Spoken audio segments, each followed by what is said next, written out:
cette veille de Shabbat Haï Sarah, on déforme et on caricature souvent la manière avec laquelle le judaïsme estime et considère la femme. Et je dois dire que la paracha de cette semaine, la paracha de Haï Sarah, va rétablir la vérité et met plus que jamais en avant le rôle essentiel, le rôle fondamental et prépondérant que nos femmes occupent dans la bonne marche du judaïsme de façon générale, mais encore plus dans le cadre de la cellule familiale. En préambule, permettez-moi de vous raconter cette petite anecdote que j'ai lue qui est très plaisante, mais qui illustre très très bien, si vous voulez, la méconnaissance que l'on pourrait avoir de cette approche qu'a le judaïsme de la place centrale qu'occupe la femme.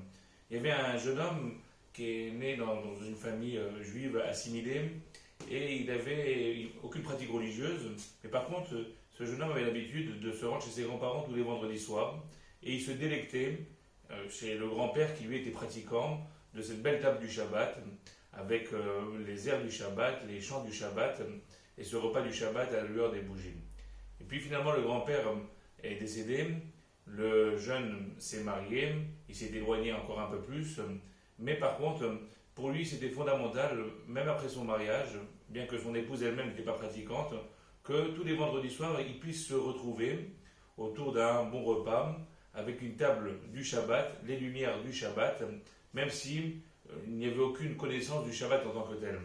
Et pendant ce repas, ce jeune homme marié désormais se remémorait les airs qu'on chantait à l'époque chez son grand-père, il fredonnait ces airs. Et un jour, sa femme l'interpelle, dit « C'est quoi ces airs ?»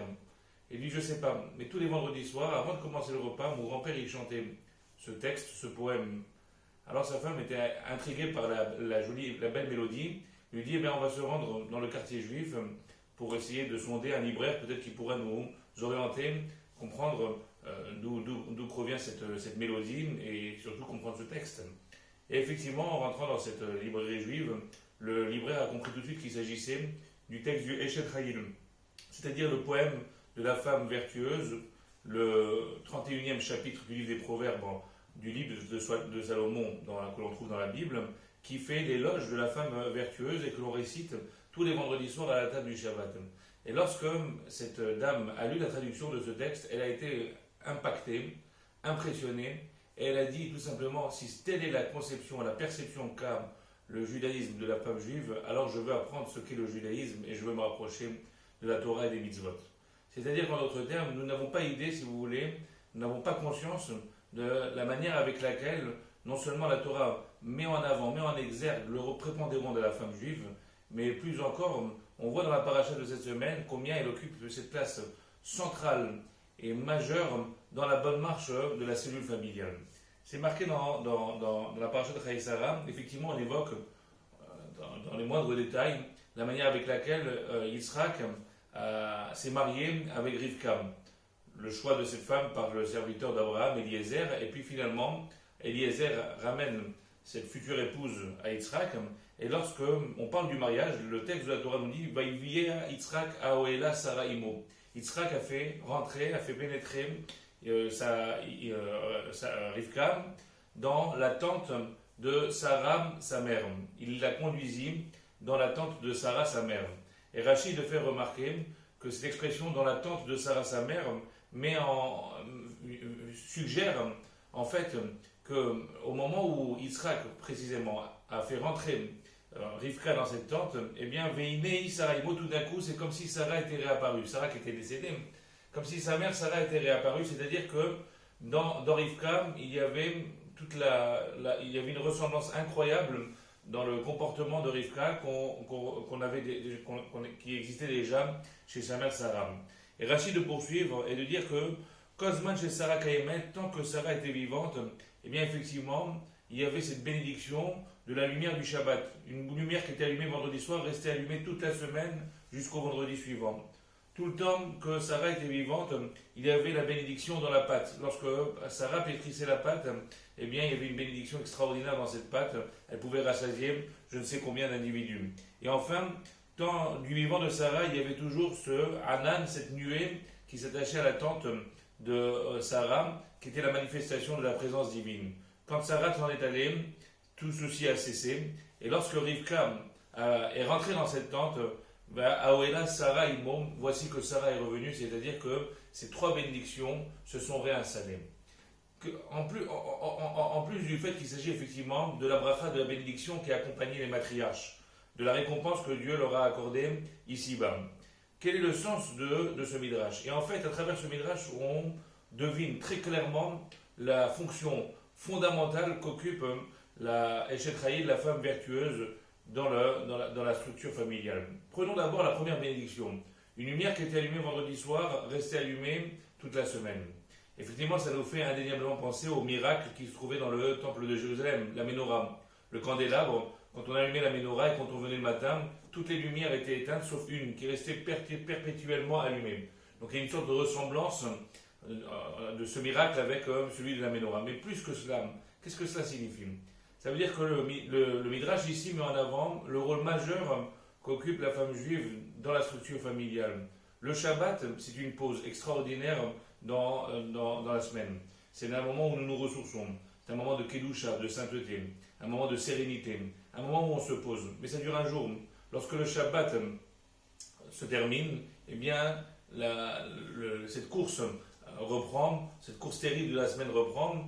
Et alors à ce moment-là, qu'est-ce qui va permettre de prolonger, si je puis m'exprimer ainsi, l'influence du Shabbat? Qu'est-ce qui va permettre de propager ce qu'on a pu emmagasiner comme ressource le jour du Shabbat pour tous les jours de la semaine?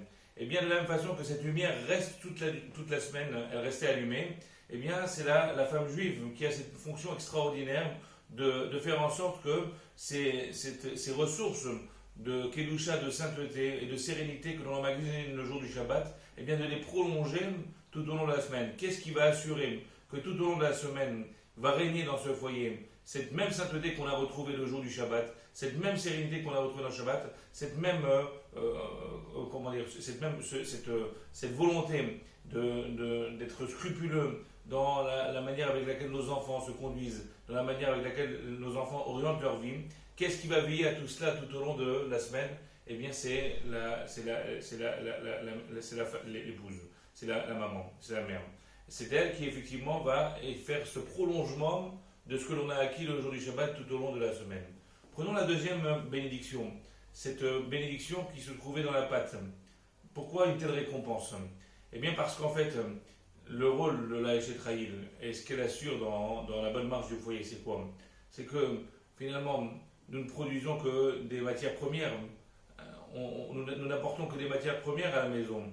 Qui est-ce qui remplit cette mission extraordinaire de transformer cette matière première en produit fini, de faire en sorte que finalement tout est bien et à sa place et prêt à être mis en œuvre? C'est précisément la Eshet Chayil, la femme vaillante.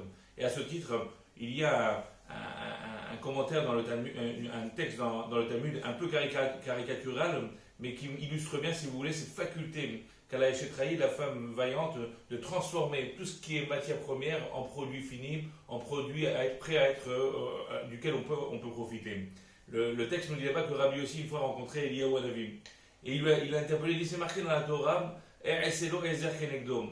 Eh bien, Dieu a dit à Adam, je vais te créer, je vais former une aide Kenegdo qui sera en face de toi. Il a posé la question à Eliyahu Hanavi, en quoi cette femme constitue-t-elle une aide à Adam Arishon? Alors il y a mille et une réponses, mais la réponse d'Eliyahu Hanavi a fusé. Ça veut dire il n'est pas allé par quatre chemins. Il lui a dit tout simplement, lorsque tu ramènes du blé du champ, Chita ou Gosses, un homme ramène le blé du champ, est-ce qu'il va grignoter le blé tel qu'il est, ou bien il espère que ce blé donnera un pain extraordinaire?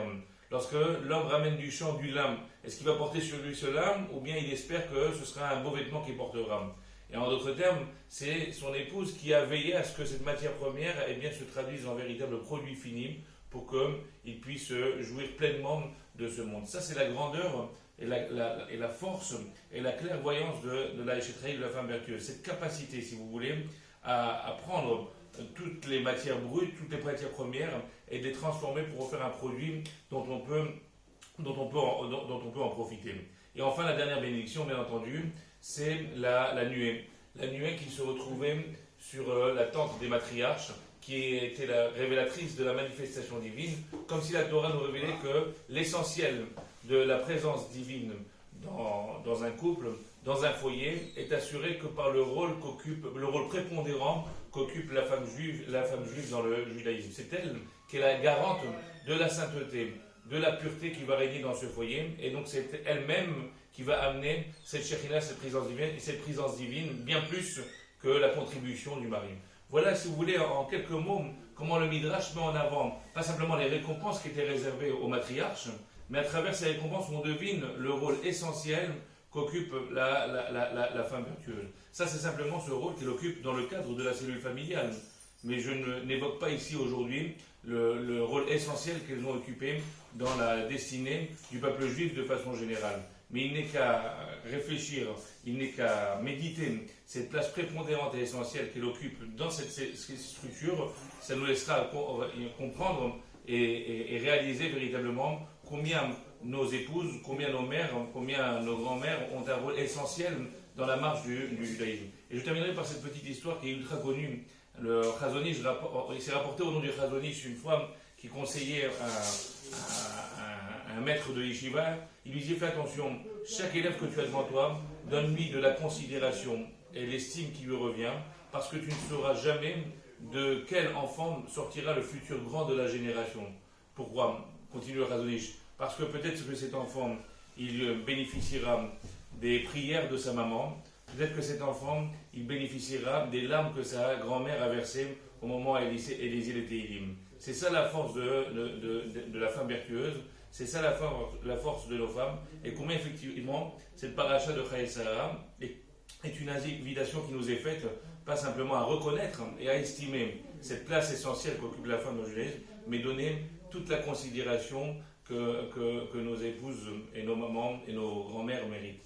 Voilà en quelques mots une des approches qu'on peut donner dans cette paracha. Il est rationnel que l'Éternel fasse que nous puissions renforcer, si vous voulez, cette estime et cette appréciation que l'on peut avoir et cette chance que l'on a de côtoyer des Eshetraïl, des femmes vertueuses dans le cadre de la structure familiale, faire en sorte de transmettre ces idées à nos enfants, que nos filles, nos petites filles prennent bien conscience de ce rôle majeur qu'elles auront à remplir, et c'est la raison pour laquelle c'est pour moi c'est fondamental de célébrer la Bat Mitzvah comme on célèbre la Bar Mitzvah, même s'il s'agit d'une cérémonie qui hier n'existait pas. Pour moi aujourd'hui, dans le monde d'aujourd'hui, où on est complètement déstabilisé sur l'approche que l'on peut avoir sur le rôle de l'homme et le rôle de la femme dans la société, eh bien combien c'est fondamental de faire comprendre à nos enfants, à nos petits-enfants, la place prépondérante que la femme juive occupe dans le judaïsme,